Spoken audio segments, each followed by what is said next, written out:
Our world is full of the unexplainable. And if history is an open book, all of these amazing tales are right there on display, just waiting for us to explore. Welcome to the Cabinet of Curiosities.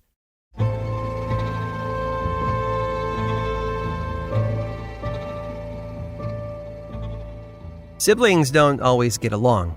The younger brother or sister usually wants to tag along and be part of what the older one is doing, and the older one doesn't want to be stuck babysitting the younger sibling when out with friends. But Chang and Ang Bunker didn't have that problem. They were stuck with each other, literally.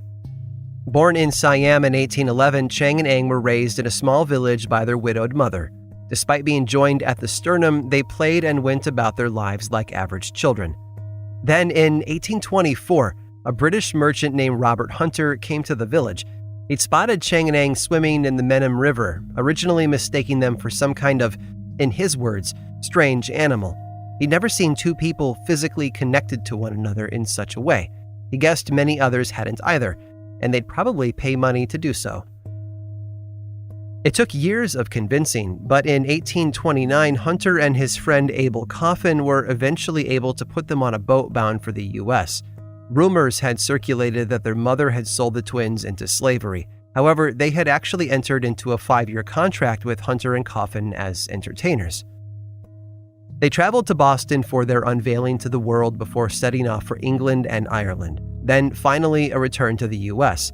As they toured, Chang and Ang learned English and the American ways of life. Their shows were a combination of racial stereotypes and sideshow tricks, unfortunate products of the time, but the young men did carve out a comfortable living for themselves. Most places were quite welcoming, too. However, not everyone was happy to see the twins perform. During one stay in Massachusetts in 1831, they were out hunting when they encountered a group of men. Chang and Ang felt that they were being bullied by these men, and one of the twins struck an attacker in anger. They were arrested for public disturbance and had to pay a bond for good behavior in order to leave. On a later trip to Alabama, the twins were in the middle of a performance when a surgeon in the audience demanded to see the skin that connected them. He was refused, and he accused Chang and Ang of fraud. His outburst incited a small riot in the theater. Again, they were arrested for disturbing the peace, but paid a fine and quickly escaped. Their relationship with Abel Coffin soured over the years, though, as his wife did more and more of the negotiating on his behalf. When the twins would ask for things like a few extra dollars, she would deny them. In late 1831, Mr. Coffin took a trip to Asia that was planned to last into the year.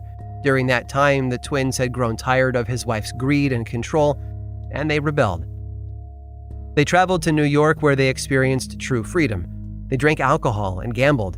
Coffin eventually returned to the States and confronted them about their behavior. After a lengthy discussion, however, he had no choice but to leave them on their own, thus ending their contract. After that, the twins made some changes to their show. Rather than the stereotypical dress they wore on stage, they started wearing more traditional American clothing such as suits and tuxedos. They also changed their stage name. Coffin had advertised them as boys, but Chang and Ang now referred to themselves as men, more specifically, as the Siamese twins. They continued to tour the United States and Europe for several years before eventually settling down in North Carolina. They eventually married a pair of sisters, Sarah and Adelaide Yates, and started having children. Sadly, the lure of the American dream had captivated Chang and Ang in the worst way. In order to maintain the hundreds of acres of land they now owned, they also began purchasing slaves. Rumors circulated that the twins were particularly brutal owners, despite their protests to the contrary. In 1853, to support their growing brood, the twins came out of retirement for another world tour.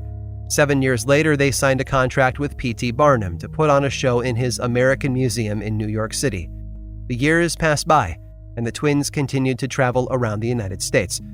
But something was brewing. The Civil War was on the horizon, and it would change their lives forever. Though they'd stopped touring during the war, their conditions served as fodder for political cartoons. They were often portrayed as rival factions within the Democrat Party, conjoined in the middle but separated by their beliefs. The twins themselves also became the news. Papers made up stories where one twin favored secession while the other supported preserving the Union. None of it had been true, but the public believed every word. It was true that the years had driven them apart, metaphorically speaking, of course. By the end of the war, they had legally separated their land, their slaves, and had drawn up 2 separate wills. And the end of the war also brought them financial ruin. They were forced to resume touring in order to make ends meet, but audiences in the North saw them as slave-owning Confederate sympathizers. The papers ridiculed them. They took their show back to Europe, where they were met with some success. However, Chang suffered a stroke while they were traveling and became paralyzed on his right side, the side closest to his brother. The incident ended their tour for good. The men retired, growing their family and tending to their land. Between them, Chang and Ang Bunker had become fathers to 21 children. In the early morning hours of January 17th of 1874, one of Ang's sons entered his father's bedroom. He discovered that his uncle Chang had passed away in his sleep. Ang, upon waking up and seeing what had happened, exclaimed that he would be following soon enough. And he did. 2 hours later, Ang was gone. And we're pretty sure we know why. As they were growing up, doctors told them that surgery would mean almost certain death for both of them. They were not only joined by flesh and cartilage, but they also shared a liver. Because of that, the prevailing theory about Ang's death was that he had suffered from loss of blood as a result of his brother's circulatory system shutting down. But the twins' legacy lives on. In fact, they'd claimed quite a few honors before they died. They held the record as the longest-living conjoined twins, a record that lasted all the way up to 2012, and they introduced the term Siamese twins into the American lexicon. Chang and Ang are still entertaining audiences to this day. After their death, their torsos were cast in plaster and a mold was made. It's on display alongside their conjoined liver at the Mutter Museum in Philadelphia, Pennsylvania. Even in death, the 2 brothers remain inseparable.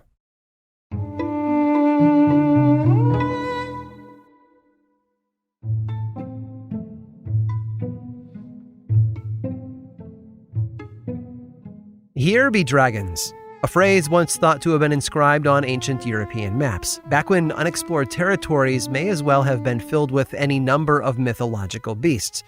Over time, the phrase took on different meanings. Its wording even changed. It's sometimes misquoted as, "Here be monsters." Yet, as far as we know, there are no monsters, at least not like the ones we tend to imagine in uncharted worlds. Perhaps no world is more uncharted than that of the ocean. Despite making up 70% of the Earth's surface, humanity has only explored about 5% of it. Beneath its glistening surface is an untold number of creatures that have never been captured on camera, or by the human eye. To some, that's proof enough to suggest that there very well may be a monster or 2 down there. It's believed that such a monster was spotted on December 27th of 1924, and his presence changed the lives of many people that day. A pair of killer whales were in the middle of an intense ocean battle with another creature.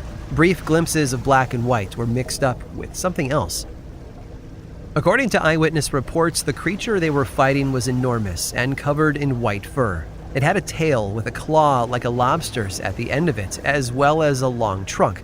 However, the choppy water and constant movement made getting a good look at it almost impossible. Their battle raged on for 3 hours, with the ocean turning red as the whales took chunk after chunk out of the beast. 2 whales had proven to be too formidable for the beast, and eventually it washed ashore, dead and defeated. Onlookers approached it cautiously, unsure as to whether it was really dead or not. They'd never seen anything like it before. Upon closer inspection, they estimated its size to be 47 feet long by 10 feet wide. Its fur was thicker and longer than anything else on land, and its trunk measured about 5 feet in length with a pig snout at the end. Oddly, there was no sign of blood anywhere on the sand or near the creature. Its carcass remained on the beach for over a week before the water reclaimed it. No one had bothered to take a photo. No zoologists or marine biologists were summoned to examine its remains. And that should have been the end of the story. But word of the creature spread to the Daily Mail newspaper. Their article found its way to other papers, who were more liberal in their reporting. Rather than use the eyewitness accounts to inform their story, one paper out of Pennsylvania reported the opposite, that the furry monster with a long trunk had slain the whales, but it had been too badly injured to survive, and so it beached itself to die on the sand. Regardless of which version is to be believed, The story of the long-trunked animal became the subject of much debate for years. Experts didn't think it was some unknown creature from the depths, but a decomposing whale or elephant seal that had floated into the orca's territory. What witnesses thought was a fight was simply a trip to the seafood buffet. Others believed that the beast was in fact a new species, but of some large whale or hybrid. Without photographic proof, though, there was no way to be sure. It was a cryptozoologist named Carl Schucker who may have cracked the case in 2010. That was the year another man, Marcus Hemmler, reached out to Schucker with information. As it turned out, someone had been taking photos the day the creature washed ashore, and Mr. Hemmler had discovered the only known image in existence. It had been posted to a German website and gone unnoticed until then. Schucker examined the photo and then scoured the web for more information. In his research, he found a few more photos, but they hadn't been dated for December of 1924. They'd been taken in July of the following year and depicted a massive animal carcass on the beach. The photos were real, but Schucker wasn't convinced they were of the creature the witnesses had described. To him, the dead animal was nothing more than a globster. That's what whales are called when they've rotted to the point where they can no longer be identified as animals, but more like floating blubber sacks. So, globsters. Despite Schucker's insistence that the strange animal had really been a deceased whale, skeptics weren't so quick to accept his conclusion. No physical tissue was recovered from the corpse, and the photos were taken from a distance, making the subject's composition difficult to discern. Still, Schucker's research into what washed up on the South African shore did result in one thing everyone could agree on: its name. He coined it in his 1996 book, The Unexplained, and it ended up sticking for good. He called it Trunco. I hope you've enjoyed today's guided tour of the Cabinet of Curiosities. Subscribe for free on Apple Podcasts or learn more about the show by visiting curiositiespodcast.com. This show was created by me, Aaron Mahnke, in partnership with How Stuff Works. I make another award-winning show called Lore, which is a podcast, book series, and television show. And you can learn all about it over at theworldoflore.com.